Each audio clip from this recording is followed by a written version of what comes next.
Hi hello ನಮಸ್ಕಾರ ಸ್ನೇಹಿತರೆ. ಇಲ್ಲಿ ಅಚ್ಯುತ ಭೂಮಿಯನ್ನು ಹೆಚ್ಚಕ್ಕೂ ಕೂಡ ಅಪಾಯಕ್ಕೆ ದೂಡ್ಬಿಟ್ರೆ ಇಲ್ಲಿ ಭೂಮಿ ಇಡೀ ಮನೆಯನ್ನು ರಕ್ಷಣೆ ಮಾಡಬೇಕಾಗಿರೋ ಜವಾಬ್ದಾರಿ ಬಂದದ. ಇಡೀ ಮನೆಯನ್ನು ರಕ್ಷಣೆ ಮಾಡೋಕ್ಕೆ ಹೋದಂಥ ಭೂಮಿ ಪರಿಸ್ಥಿತಿ ಚಿಂತಾಜನಕವಾಗಿ ಬಿಡ್ತಾ. ಏನಾಯಿತು, ಏನು ಕತೆ, ಇದು ಎಲ್ಲವನ್ನ ಕೂಡ ತಿಳ್ಕೋಬೇಕು ಅಂದರೆ ಈಗಲೇ ನಿಮ್ಮ ಈ ಚಾನಲ್ನ ಸಬ್ಸ್ಕ್ರೈಬ್ ಮಾಡಿ, ಹಾಗೆ ಒಂದು ವಿಡಿಯೋವನ್ನು ಪೂರ್ತಿಯಾಗಿ ನೋಡೋದನ್ನು ಯಾವುದೇ ಕಾರಣಕ್ಕೂ ಕೂಡ ಮರಿಬೇಡಿ. ಇಲ್ಲಿ ಅಚ್ಯುತ ವಂಶಿಯನ್ನು ಭೂಮಿನ ಕಾಪಾಡಿದ್ರು ಅಂತ ಹೇಳಿ ಮನೆ ಕರ್ಕೊಂಡು ಬರ್ತಾರೆ. ಮನೆಯವ್ರಿಗೆ ಎಲ್ರಿಗೂ ಕೂಡ ಪರಿಚಯ ಮಾಡಿಕೊಡ್ತಾರೆ. ಇಲ್ಲಿ ವಂಶಿ ಅನಾಥ ಆಗಿದ್ದಾರೆ. ಅಪ್ಪ ಅಮ್ಮ ಎಲ್ಲ ಅಜ್ಜಿ ತಾತನ ಆಶ್ರಯದಲ್ಲಿ ಬೆಳೆದಿದ್ದಾರೆ. ಈ ಕಡೆ ವಂಶಿಯ ಒಂದು ಸ್ಥಿತಿಯನ್ನು ನೋಡಿದ ನೆಚ್ಚಕ್ಕೂ ಕೂಡ ಅಚ್ಯುತ್ ಕಂಗಾಲಾಗ್ತಾರೆ. ಒಂದು ಕ್ಷಣ ಅಪ್ಪ ಅಮ್ಮನ್ನ ಕಾಣಿಸ್ತಾ ಇದ್ರೆ ಕೂಡ ನಮ್ಮಿಂದ ಸಹಿಸೋಕ್ಕಾಗೋದಿಲ್ಲ. ಅಂಥದ್ರಲ್ಲಿ ಚಿಕ್ಕದ್ರಲ್ಲಿ ಅಪ್ಪ ಅಮ್ಮನ ಕಳ್ಕೊಂಡು ವಂಶಿಯ ಪರಿಸ್ಥಿತಿ ಏನಾಗಿರ್ಬೇಡ ಅಂತ ಅದೇ ಒಂದು ಸ್ಥಿತಿಯಲ್ಲಿ ಭೂಮಿಗೆ ತನ್ನ ತಾಯಿ ಕೂಡ ನೆನಪಾಗ್ತಾರೆ. ಆ ಒಂದು ಸಮಯದಲ್ಲಿ ಅಚ್ಯುತ ಬೇಜಾರು ಮಾಡ್ಕೋಬೇಡ ಭೂಮಿ, ನಿನ್ನ ಅಮ್ಮನ ಬಿಡಿಸ್ಕೊಂಡು ಬರೋದು ನನ್ನ ಜವಾಬ್ದಾರಿ, ನನ್ನ ಮೇಲೆ ನಂಬಿಕೆ ಇಡು ಅಂತ ಹೇಳಿ ಸಮಾಧಾನ ಮಾಡ್ತಾರೆ. ತದನಂತರ ಇಡೀ ಮನೆಯವ್ರು ಎಲ್ಲರೂ ಕೂಡ ವಂಶಿಯನ್ನು ತುಂಬಾನೇ ಇಷ್ಟಪಡ್ತಿದ್ದಾರೆ. ಇದರ ನಡುವೆ ಬೆಳ್ಳಂಬೆಳಿಗ್ಗೆ ಆಗ್ತದಾಗೆ ವಂಶಿ ಭೂಮಿ ಜೊತೆ ರಂಗೋಲಿ ಹಾಕ್ತಿರ್ತಾರೆ. ಅದನ್ನ ನೋಡಿದೆ ಅಚ್ಯುತ ನಿಜವಾಗ್ಲೂ ಉರಿದೋಗ್ತಿದ್ದಾರೆ. ಅದಕ್ಕೆ ಕಾರಣ ಇಲ್ಲಿ ಭೂಮಿ ವಂಶಿಯನ್ನ ಹಾಡಿ ಹೊಗಳುತ್ತಿದ್ದಾರೆ. ನಿಮ್ಮಂತ ಹುಡುಗನ್ನ ಪಡೆಯೋದಕ್ಕೆ ಪುಣ್ಯ ಮಾಡಬೇಕು ಅಂತ ಭೂಮಿ ಹೇಳಿದ್ರೆ ನಿಮ್ಮಂತ ಹುಡುಗಿ ಸಿಗ್ಬೇಕಲ್ಲ ಎಲ್ರಿಗೂ ಅಂತ ವಂಶಿ ಹೇಳ್ತಿದ್ದಾರೆ. ಈ ಮಾತುಗಳು ನಿಜಕ್ಕೂ ಅಜಿತ್ ನನ್ನ ಹೊಟ್ಟೆ ಕಿಶ್ಪಾಡು ಹಾಗೆ ಮಾಡಿದೆ. ಅದೇ ಕಾರಣಕ್ಕೆ ರಂಗೋಲಿ ಬಿಡ್ತಂತ ಭೂಮಿಯನ್ನೇ ಇಟ್ಕೊಂಡು ಎಕ್ಸಸೈಸ್ ಮಾಡೋಣ, ನಡಿ ರೊಟೀನ್ ಯಾವತ್ತೂ ಕೂಡ ಮಿಸ್ ಆಗಬಾರ್ದು ಅಂತ ಹೇಳಿ ಹೇಳ್ಕೊಂಡು ಹೋಗ್ಬಿಡ್ತಾರೆ. ಇತ್ತ ಕಡೆ ಸಂಗೀತ ಅವರು ನನ್ನ ಮಗ ಸೊಸೆ ಆರೋಗ್ಯ ಚೆನ್ನಾಗಿರಲಿ ಅಂತ ಹೇಳಿ ಎಕ್ಸಸೈಸ್ ಮಾಡ್ತಾರೆ. ಬಾಪ ನೀನೇನು ಬೇಜಾರು ಮಾಡ್ಕೋಬೇಡ, ಕಾಫಿ ಕೊಡ್ತೀನಿ ಅಂತ ವಂಶಿನ ಕರ್ಕೊಂಡು ಹೋಗ್ತಾರೆ. ತದನಂತರ ಇತ್ತ ಕಡೆ ಅಜಿತ್ ಮತ್ತೆ ಭೂಮಿ ಆ ಕಡೆ ಎಕ್ಸಸೈಸ್ ಮಾಡಬೇಕು ಅಂತ ಬಂದಿದ್ರೆ ಈ ಕಡೆ ಅಚ್ಯುತ ಭೂಮಿ ಜೊತೆ ಎಕ್ಸಸೈಸ್ ಮಾಡೋದ್ರ ಬದಲು ವಂಶಿ ಬಗ್ಗೆ ಮಾತನಾಡೋಕೆ ಮುಂದಾಗ್ತಾರೆ.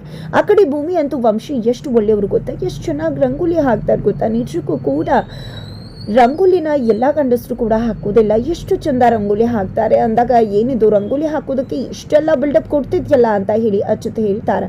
ಜಸ್ಟ್ ರಂಗೋಲಿ ಹಾಕೋದಕ್ಕೆ ಅಷ್ಟೇ ಅಲ್ಲ ಅಚ್ಯುತ್ ಸಾಹೇಬ್ರೆ, ನಿಜವಾಗ್ಲೂ ಕೂಡ ಅವ್ರದ್ದು ಎಷ್ಟು ಒಳ್ಳೆ ಮನಸ್ಸು ಗೊತ್ತಾ, ತುಂಬಾ ಸಿಂಪಲ್ ಅಂತ ಹೇಳ್ತಾರೆ. ಏನು ರಂಗೋಲಿ ಹಾಕಿದ ಮಾತ್ರಕ್ಕೆ ಸಿಂಪಲ್ ಮನುಷ್ಯ ಆಗ್ಬಿಟ್ನಾ ಅಂತ ಅಚ್ಯುತ್ ಕೇಳಿದಕ್ಕೆ, ಅಯ್ಯೋ ರಂಗೋಲಿ ಹಾಕಿದ ಮಾತ್ರಕ್ಕೆ ಸಿಂಪಲ್ ಅಲ್ಲ, ಅವ್ರ ನಡವಳಿಕೆ ರೀತಿ ನೀತಿ ಪ್ರತಿಯೊಂದು ಕೂಡ ತುಂಬಾ ಸಿಂಪಲ್ ಆಗಿದೆ. ಪ್ರತಿಯೊಂದು ಹುಡುಗಿಗೂ ಕೂಡ ಇಷ್ಟ ಆಗೋದು ಅಂತ ಹುಡುಗನೇ, ಎಷ್ಟು ಒಳ್ಳೆಯವ್ರಲ್ವಾ ಹಾಗೆ ಹೀಗೆ ಅಂತ ಹೇಳಿ ಹಾಡಿಕೊಂಡು ಹಾಡ್ತದಾಳ. ಇತ್ತ ಕಡೆ ಅಚ್ಯುತ ಸುಮ್ಮನೆ ಏನನ್ನ ಕೂಡ ಮಾತಾಡ್ದೆ ಇಲ್ಲಿ ಡಂಬಲ್ಸ್ ಇಟ್ಕೊಂಡು ಎಕ್ಸಸೈಸ್ ಮಾಡು ಅಂತ ಹೇಳ್ತಿದ್ದಾರೆ. ಈ ಕಡೆ ಹೆವಿ ಡಂಬಲ್ಸ್ ಆಗತ್ತೆ, ಈ ಕಡೆ ತಗೊಳ್ಳಿ ನೀವೇ ಮಾಡಿ, ನನಗಂತೂ ಇಷ್ಟು ಎತ್ತಕ್ಕಾಗೋದಿಲ್ಲ ಅಂತ ಹೇಳ್ತಾರೆ. ತದನಂತರ ಇಲ್ಲಿ ವಂಶಿ ಬಗ್ಗೆ ಮಾತಾಡ್ದೆ ನಮ್ಮ ಬಗ್ಗೆ ಮಾತಾಡ್ಬಹುದಲ್ವಾ ಅಂತ ಹೇಳಿ ಅಚ್ಯುತ್ ಮನ್ಸಿಗೆ ಅನ್ಸುತ್ತೆ. ಜೊತೆಗೆ ನೀವೇನು ಸಾಹೇಬ್ರೆ ಅಲ್ಲಿ ನೋಡಿದ್ರೆ ಮಾತಾಡ್ಬೇಡ ಅಂತ ಇಲ್ಲ ಕರ್ಕೊಂಡು ಬಂದು ಇಲ್ಲಿ ನೀವೇ ಮಾತಾಡ್ತಿದ್ರಲ್ಲ ಅಂತ ಭೂಮಿ ಕೇಳಿದಕ್ಕೆ, ಆ ಮಾತುಗಳೇ ಬೇರೆ ಈ ಮಾತುಗಳೇ ಬೇರೆ, ತುಂಬ ವ್ಯತ್ಯಾಸ ಇದೆ, ಇಲ್ಲಿ ಎಷ್ಟು ಬೇಕಿದ್ರು ಮಾತಾಡಬಹುದು ಅಂತ ಹೇಳಿ ಅಚ್ಯುತ್ ಹೇಳ್ತಾರೆ. ಒಂದು ಕ್ಷಣ ಅನ್ಕೋತಾರೆ ಅಚ್ಯುತ್, ನಾನು ಯಾಕೆ ಆ ವಂಶಿ ಬಗ್ಗೆ ತಲೆ ಕೆಡಿಸ್ಕೋತಾ ಇದ್ದೀನಿ, ಇವತ್ತು ಒಂದಿನಕ್ಕಿದ್ದು ಹೋಗೋನವನು, ಅವನ ಬಗ್ಗೆ ಇಷ್ಟೆಲ್ಲ ತಲೆ ಕೆಡಿಸ್ಕೊಳ್ಳೋ ಅವಶ್ಯಕತೆ ಇದೆಯಾ? ಇಲ್ಲ ಅಲ್ಲ, ಈ ಭೂಮಿ ಮಾತಾಡ್ತಿರೋ ಮಾತುಗಳನ್ನ ಕೇಳಿದ್ರೆ ಖಂಡಿತ ನನಗೆ ಹೊಟ್ಟೆ ಎಲ್ಲ ಹೊರಟೋಗ್ತದೆ. ಇದೇ ರೀತಿ ಆದರೆ ಆಮೇಲೆ ಎಡವಟ್ ಆಗ್ಬಿಡುತ್ತೆ. ಈ ವಂಶಿನ ಆದಷ್ಟು ಬೇಗ ಮನೆಯಿಂದ ಹೊರಗಡೆ ದಬ್ಬಬೇಕು ಅಂತ ಹೇಳಿ ಅಚ್ಯುತ್ ತೀರ್ಮಾನ ಮಾಡ್ಕೋತಾರೆ. ಇದರ ನಡುವೆ ಮನೆ ಒಳಗಡೆ ಎಲ್ಲರೂ ಕೂಡ ತುಂಬಾನೇ ಖುಷಿಯಿಂದ ಮಾತನಾಡ್ತಿರ್ತಾರೆ.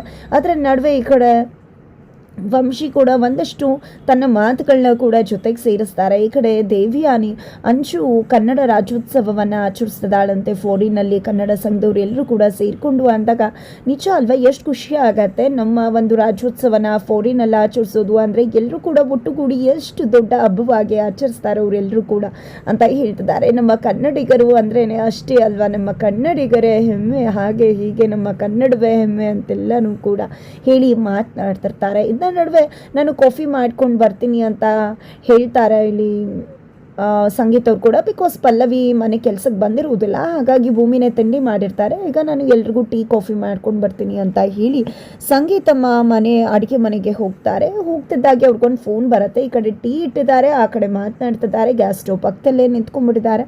ಹಾಗಾಗಿ ಬೆಂಕಿ ಹತ್ಕೊಳ್ಳೋಕೆ ಶುರು ಆಗ್ಬಿಡುತ್ತೆ. ಅಲ್ಲಿಗೆ ಬಂದಂಥ ವಂಶಿ ಅದನ್ನು ನೋಡಿದ್ದೆ ಅವನ ಪಾಯದಿಂದ ಪಾರು ಮಾಡ್ತಾನೆ. ನಂತರ ಈ ಕಡೆ ಏನಾಯಿತು ಏನು ಅಂತ ಎಲ್ಲರೂ ಗಾಬರಿ ಆಗ್ತಾರೆ.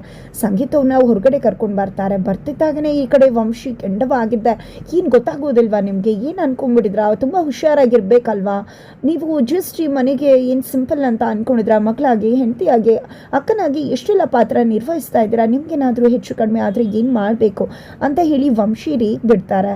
ಇತ್ತ ಕಡೆ ಬೇಜಾರು ಮಾಡ್ಕೋಬೇಡಿ, ನಾನು ರೇಗ್ದೆ ಅಂತ ಅಂದಾಗ ನೀನು ಏನಿಲ್ಲಪ್ಪ, ನೀನು ಹೇಳಿದ ಮಾತು ಖಂಡಿತ ಕರೆಕ್ಟಾಗ ಇದೆ, ನಮ್ಗೆ ಅರ್ಥ ಆಗತ್ತೆ ಅಂತ ಹೇಳಿ ಎಲ್ಲರೂ ಕೂಡ ಹೇಳ್ತಾರೆ. ಈ ಕಡೆ ಸಂಗೀತ್ ಅವರು ಫೋನಲ್ಲಿ ಮಾತಾಡ್ತಿದ್ದೆ ಅಲ್ವಾ, ಹಾಗಾಗಿ ಮರ್ತು ಹೋಗ್ಬಿಟ್ಟೆ ಅಂತ ಹೇಳ್ತಾರೆ. ಎಂದು ಕೂಡ ಈ ರೀತಿ ಹಾಗೆ ಇರಲಿಲ್ವಲ್ಲ ಅಂತ ಅಜ್ಜಿ ಕೂಡ ಹೇಳ್ತಾರೆ. ನಂತರ ಇನ್ನೂ ಹೆಚ್ಚು ಕಡಿಮೆ ಆಗಿಲ್ಲ ಅಲ್ವಾ ಅಂದಾಗ ಇಲ್ಲ ಅಂತಾರೆ.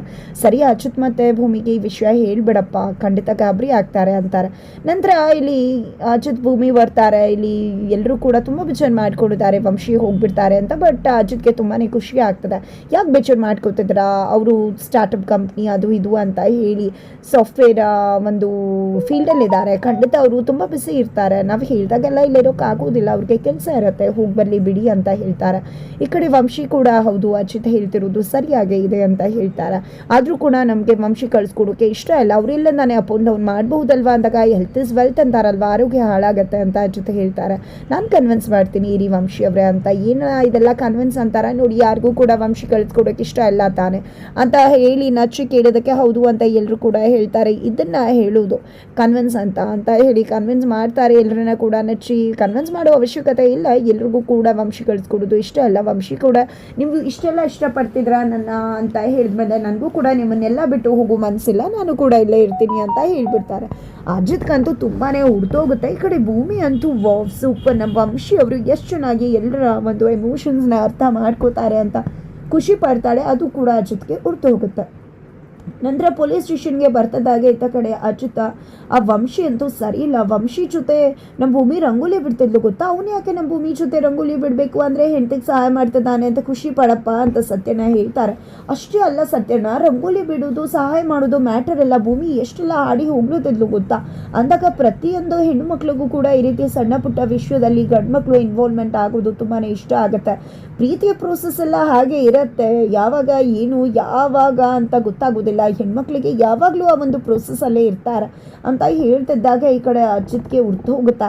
ಅದಕ್ಕೆ ನೀನು ಕೂಡ ನಾಳೆಯಿಂದ ರಂಗೋಲಿ ಬಿಡೋದನ್ನ ಕಲ್ತು ಬಿಡು ಅಂತ ಹೇಳಿ ಹೇಳ್ತಿರ್ತಾರೆ. ನೀನು ಸಹಾಯ ಮಾಡು ಭೂಮಿಗೆ ಅಂತ ಹೇಳಿ ಹೇಳಿದಾಗ ನಾನು ಅಂತಿರ್ತಾರೆ. ಬಟ್ ಆಲ್ರೆಡಿ ಅವರು ಸತ್ಯನ ಹೇಳೋಕ್ಕೂ ಮುನ್ನನೇ ಪೇಪರಲ್ಲಿ ರಂಗೋಲಿ ಪ್ರಾಕ್ಟೀಸ್ ಮಾಡ್ತಿರ್ತಾರೆ. ಹೌದೌದು, ಇಲ್ಲಿ ನೋಡಿದ್ರೆ ಗೊತ್ತಾಗುತ್ತೆ ಯಾರು ಪ್ರಾಕ್ಟೀಸ್ ಮಾಡ್ತಿರೋದು ಅಂತ ಸತ್ಯನ ರೇಗಿಸ್ತಾರೆ. ನೋಡಪ್ಪ ನೀನು ಇಷ್ಟು ಸುಲಭಕ್ಕೆಲ್ಲ ತಪ್ಪೆಲ್ಲ ಎಳೆ ಹಾಕೋದಲ್ಲ, ಆಮೇಲೆ ಜೀವನದ ಹಾದಿನೇ ತಪ್ಪಾಗ್ಬಿಡುತ್ತೆ, ಹುಷಾರು ಅಂತ ಹಿಡಿದೆ ಹೊರಗಡೆ ಬಂದು ಫೋನ್ ಮಾಡ್ತಾರೆ ವಂಶಿಗೆ.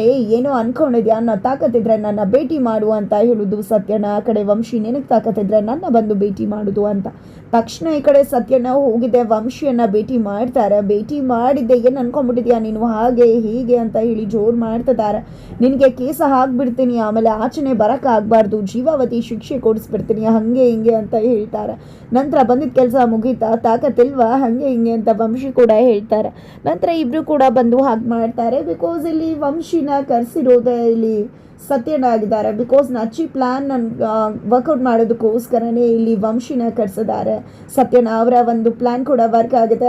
ಆಲ್ರೆಡಿ ಇಲ್ಲಿ ಅಚ್ಯುತ್ ಉರ್ದು ಹೋಗ್ತಿದ್ದಾರೆ, ತನ್ನ ಪ್ರೀತಿಯನ್ನು ಭೂಮಿ ಹತ್ರ ಹೇಳ್ಕೋಬೇಕು ಅಂತ ಬಯಸ್ತಿದ್ದಾರೆ. ಈ ಕಡೆ ವಂಶಿ ಮತ್ತು ಸತ್ಯನ ಇಬ್ಬರು ಕೂಡ ಫ್ರೆಂಡ್ಸ್ ಆಗಿದ್ದಾರೆ. ಅದೇ ಕಾರಣಕ್ಕೆ ಸತ್ಯನಿಗೆ ಹೆಲ್ಪ್ ಮಾಡೋಕ್ಕೆ ಅಂತ ವಂಶಿ ಅವರ ಮನೆಗೆ ಬಂದಿರುವುದು.